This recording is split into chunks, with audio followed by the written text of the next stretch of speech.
Now, Sports Talk with Broads. Here's Hunter Brody. Wow. This team has balls to go into Montreal to win that game, a game that they really didn't deserve to win.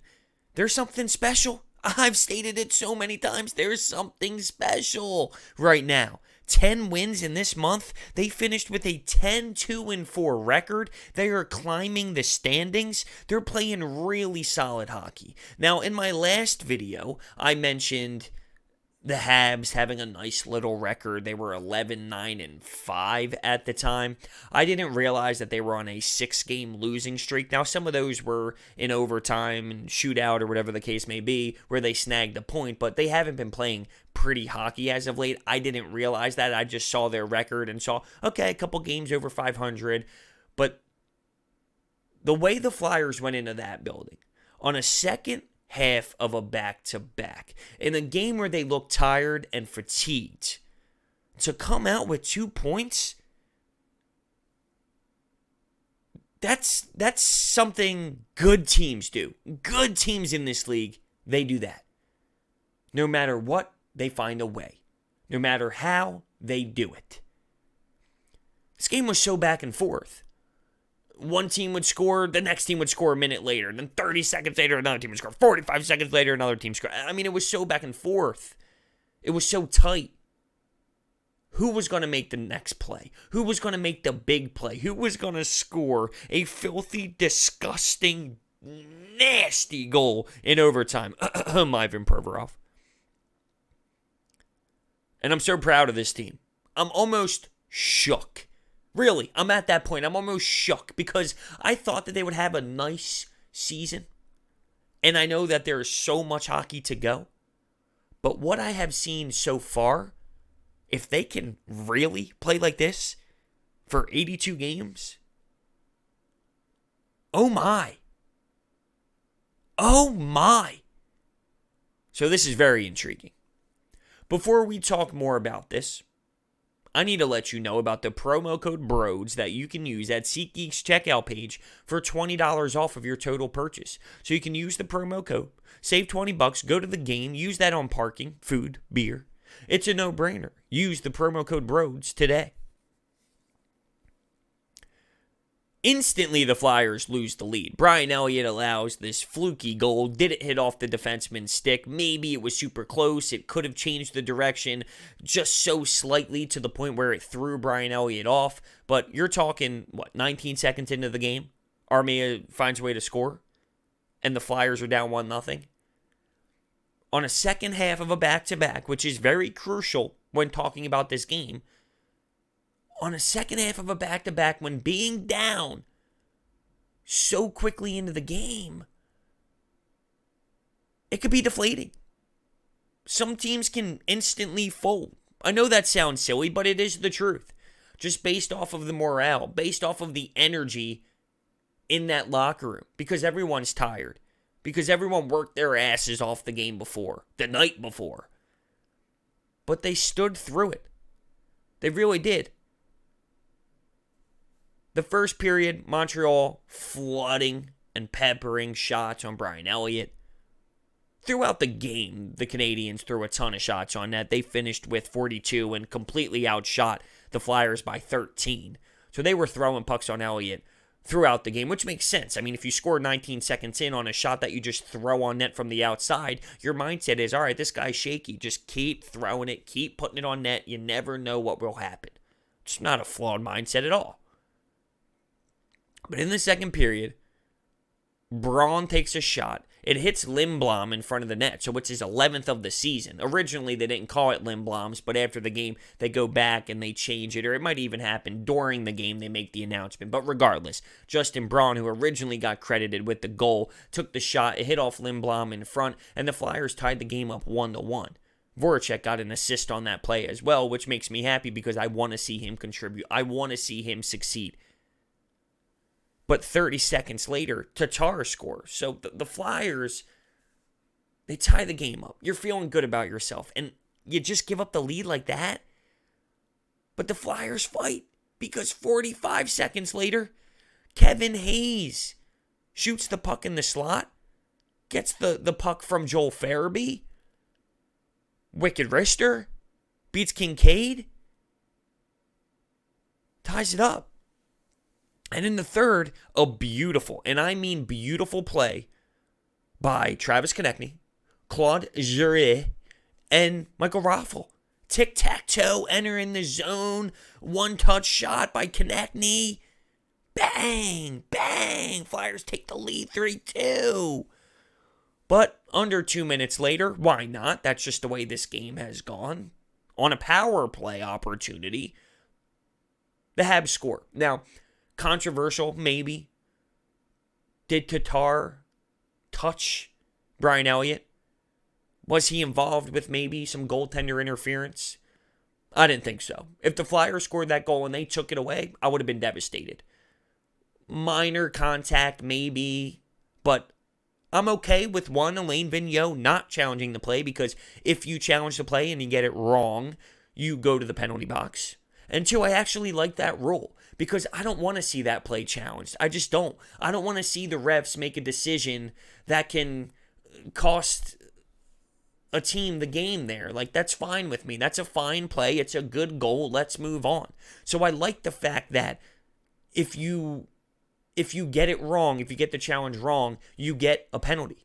I do like it at this point, because now you are strategic with what you really are going to challenge. You're not going to say, what the hell, let's just give it a shot and see what happens, and put it on the NHL to either make the right decision or screw it up completely, because let's be real, referees and challenges in any sport always get messed up. So I'm cool with it. And the game's tied 3-3. Brian Elliott made saves throughout the entire game. He settled in after that first shot, 19 seconds in. And in overtime, Ivan Provorov makes this move. He puts him in between his legs. He beats him wide. He finds a way to put it past Kindkaid as he drives it to the net. It was a beauty. The celebration, the fist pump, electric. It was a really impressive win by the squad. Frost got moved down late in the game, and Raffl got moved up. I don't think it was anything serious. It wasn't to the point where, hey, Morgan Frost, you're not playing well enough, you're getting moved down. It was more of an experience thing. Hey, we're on the road. We've played a lot of hockey the last couple nights. We got to find a way to win this hockey game. We got to find a way to grab 2 points. Let's put some veteran guys up there. So he moves Michael Raffl up with TK and Claude Giroux, which ended up paying off, because that third goal was very beautiful. That third goal in the third period to take the lead, the way they entered the zone and tic-tac-toe, it was awesome. So credit to Alain Vigneault for switching up some things. The way the team is playing this month, it makes me smile. I had to take a deep breath there, because I almost choked up. It means that much to me. Kevin Hayes getting on the board. No, it's not about him scoring goals. We didn't sign him to score all these goals and to produce an insane amount of points. Let's be real. 50 points and a fantastic two-way game. That's what we need out of him. But it's nice to see him get going. It's nice to see Jake Voracek get on the score sheet, to score goals throughout this stretch, to find a way to get 3 assists in one game last game, to get on the score sheet again, for Claude Giroux to get on the score sheet. But now you have Travis Konecny scoring and Oskar Lindblom scoring, so it seemed like the beginning of the season, it was the young guns carrying the squad. Then they sort of went a little quiet and some of the veterans stepped up. Now, everyone is getting on the score sheet at the end of the game. That's what we were waiting for. Didn't we say, we'll wait for this team to really click, wait for everyone to be on the same page? How about the defense? The defensemen as a whole are playing strong, to the point where Robert Haig, Phil Myers, not that Robert Haig is so special, but, these guys are your healthy scratches.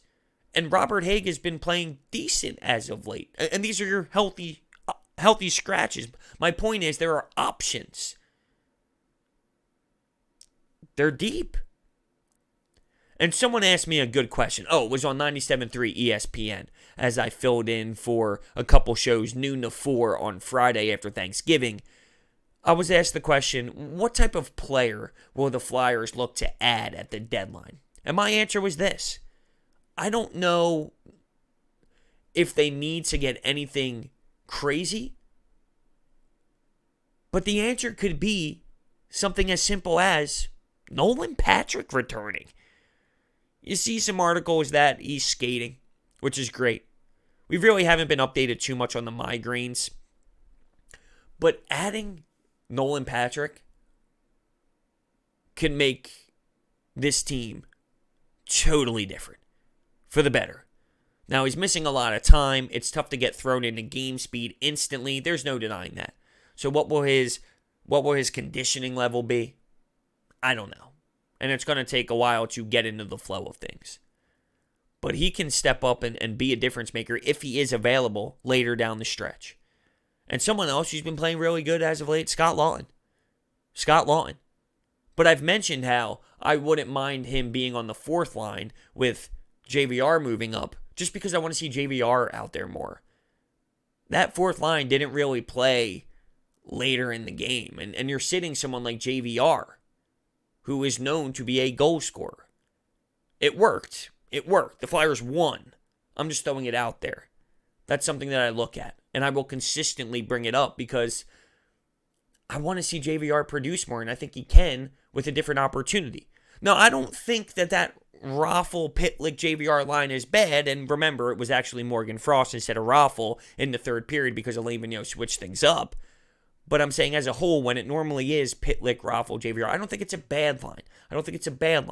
But it's not enough minutes for JVR to get out of this slump.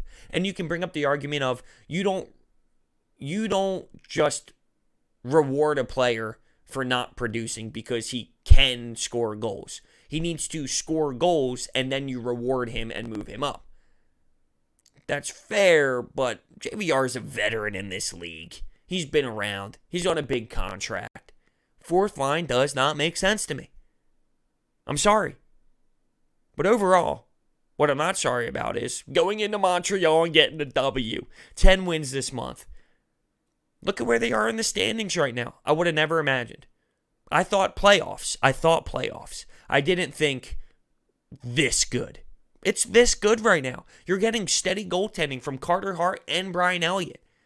That can't go unnoticed. That's special. You can throw two guys in the mix. Look at what's going on with the Toronto Maple Leafs. They have Freddie Anderson, and then their backup is a nobody, and they're getting abused on back-to-backs.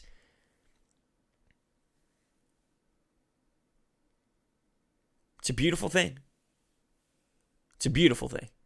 Let me know your thoughts down below. Thank you so much for watching. Hit that thumbs up button, subscribe. I will see you next time.